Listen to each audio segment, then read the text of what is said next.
Let's face it, here in 2023, we are in the golden era of knives, but more specifically, knives under $100. It seems like knives these days have been getting way better than they used to be in this price point. It used to be that there were only a few. Now there are many, and here we are faced with many options. How's it going, everybody? I'm Rollshambo, the connoisseur and collector of all things sharp and shiny. And let me know in the comments section down below, are we in the golden era for knives? I'm interested. While you're down there, if you could do the secret handshake with the like button, I would greatly appreciate that. Today we're talking about what I consider to be a contender for budget knife of the year. Is it the best? Maybe. But what I know for certain is it is most definitely a contender. This is the Oknife Rubato 3. Let's check it out.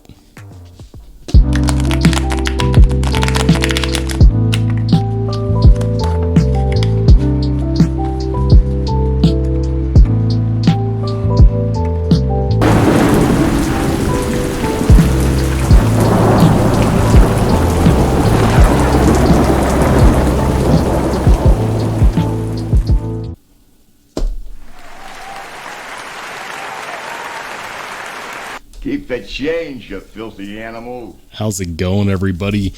Today we're talking about another Oknife, and I say another because this is probably the third or fourth, maybe the fifth Oknife that I've reviewed. And Oknife has been doing a fantastic job recently. You should already know how I feel, and if you don't, feel free to check out the link that's popping up above for the last Oknife that I reviewed. Today, this one is a little different because it's not a liner lock, it's not a flipper, it's not a front flipper. This one is a thumb stud only rail lock. Now, they call this the rail lock, but it is in fact a crossbar style lock. It is what it is. All I know is that I actually really like this knife. We're going to get into it, but first we'll talk about the specs, we'll talk about what I like, we'll talk about some nitpicks that I have, and then I'll give you my final opinion. First and foremost, this is the Rubato 3, and let's get this other stuff out of the way. The Rubato 3 is called the 3 because of, well, it's for a few reasons. First is that there are actually two other Rubato models. This one has a 3-inch blade coming in at just shy of 7 inches overall. It's going to weigh about 3.17 ounces, which is awesome because we have really good ratios between the blade length and the weight, which is fantastic. The blade is made out of a 154 cm heat treated to 58 to 60 HRC. For the handle scales, we have T6 aluminum in this awesome hexagon pattern. I don't know, but it's awesome. We do have a deep carry stamp pocket clip that is in fact reversible, and it is in fact running on a single-sided captive pivot with ceramic bearings. The action is very, very good. It kind of reminds me of the Kaiser drop bear. It's because Kaiser is actually the OEM for Oknife. That's absolutely crazy, right? But to go along with that, that means that, you know, Kaiser, they make good stuff, they make good quality products, and the comparisons have to be drawn here. Now, the one thing I will mention is the drop bear has the adjustable clutch lock, which is running on a very similar design, but you can actually adjust the tension in the lock itself. This one does not have that feature, but honestly, I don't feel like it needs it. The crossbar lock is really easy to actuate, and yet we still have a really good detent. In fact, it has a strong bias to close. Let's see if I can show exactly the point in which it, yep. So about halfway through, it's going to want to close.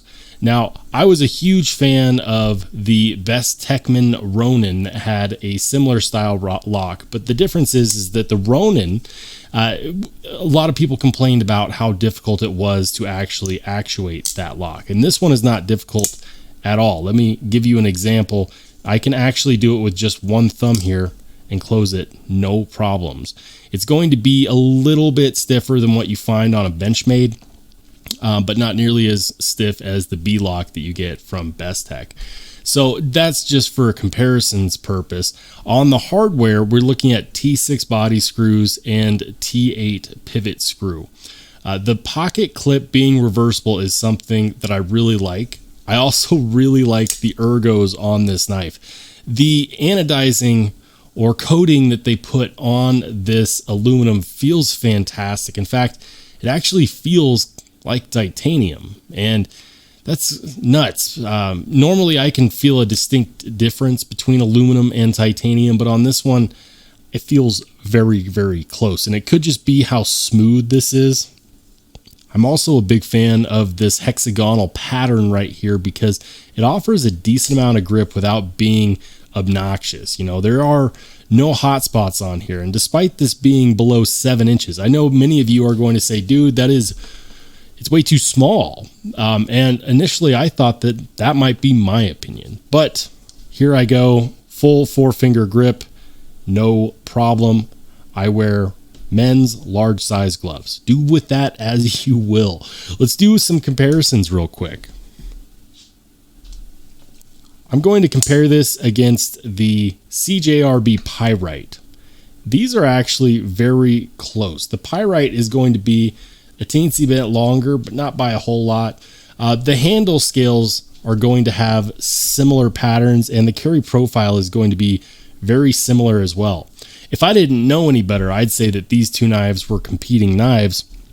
But the difference is that this one has the button lock, and of course, this one has the Oknife rail lock. And for having only one deployment mechanism, you might think that this is, not very fidgety, but I assure you that it is. It's extremely lightweight. It's not going to weigh your pants down, no matter what clothes you're wearing. And the action feels good. They call it the Rubato, and I don't know if I believe that this is a robot, but it is doing a pretty good job of keeping me entertained either way. I could see this being a pretty good knife for someone who likes to carry 2 knives, maybe a bigger knife and a smaller knife. This one is going to fit that backup role really well.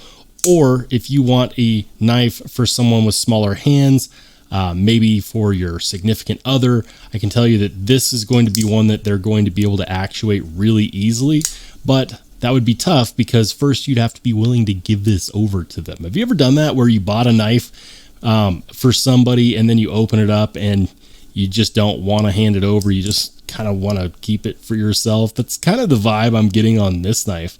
I really like how everything is nicely rounded over. I appreciate details like the single-sided captive pivot, and I also really like how light and well balanced this knife is. Oknife has been doing a fantastic job on their designs, and Kaiser has been doing a fantastic job on the manufacturing, and quite frankly, I'm impressed. This knife feels like a fully finished product, where a lot of knives in the sub $100 category, they don't necessarily give me that same feel. This one does. It doesn't feel like they unfinished anything. Now, does that mean that this knife is perfect? No. And I think that this is a good opportunity for us to talk about my nitpicks. Nitpick number 1. They did a fantastic job on this clip where it's actually inset into the scales with flat screws, no mushrooms growing in the shade. But on this other side, we could have dearly used a filler tab. I'm not sure why we don't have one. I kind of wish that we did. So is it a deal breaker? No, that is in fact a nitpick.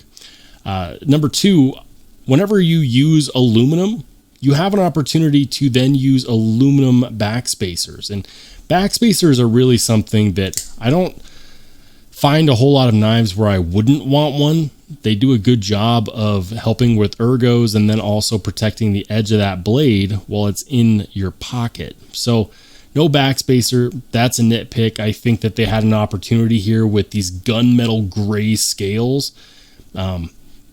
Opportunity has been missed there, but you know what? They're not the only ones missing out on that. There's plenty of knives that I believe could use a backspacer.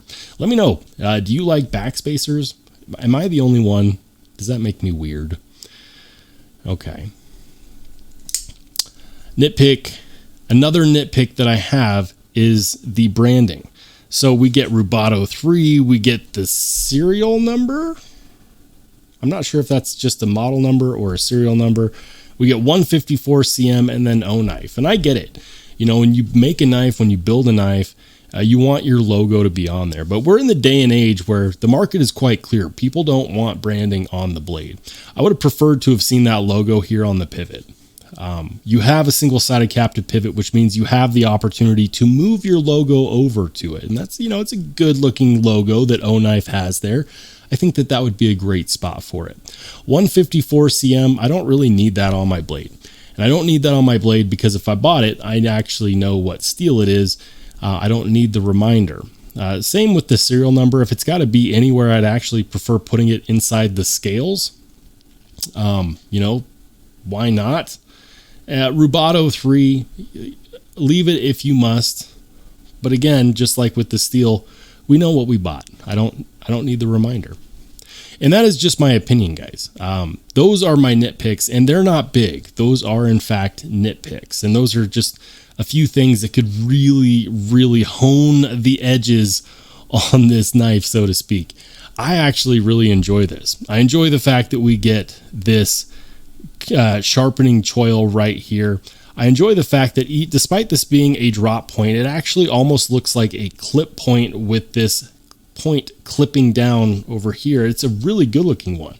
And while the comparisons can be drawn between the Rubato 3 and the Kaiser drop bear, I will say this: I think that this looks better than a Kaiser drop bear. I think that the aesthetics on here is fantastic. I'm really digging this gunmetal gray color. You can also get it in other colors as well, like green. And for a limited time, for the next couple of days, they're actually going to have these available in orange. You know, this might actually be a good time to mention this, but if you use code REDC, that's REDC, you can get 10% off on their website. But for the next couple of days, they're actually going to be running a sale.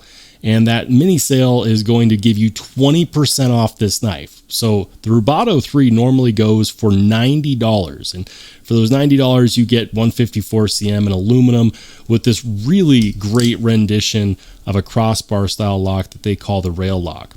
That is fantastic. Ambidextrous lock, ambidextrous pocket clip. That means that whether you're a righty or a lefty, you can get down with this knife. And I think that that's phenomenal.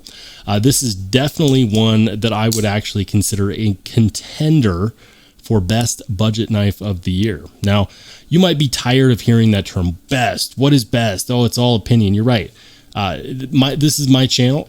This is my opinion. In my opinion, this is one of the best budget knives of 2023. Is it the best? I haven't made up my mind yet. And the year's also not over. So if you want to find out what ends up being crowned as the best budget knife of 2023 under $100 and you like this content, now would be a pretty good time to hit that subscribe button and smack the notification bell, because that's what we're going to do. We're hunting it down with fervor. I get excited talking about these things because we have so many options in the sub $100 price range. And to get excellent ones like this, a knife like this, guys, 2, 3, 4 years ago would be well over $100 and people would buy it at that price point. To be under $100 now is fantastic. Normally this is $90, $89.99. During the next couple of days, it's going to be on sale for, I believe, like $72. It's going to be 20% off.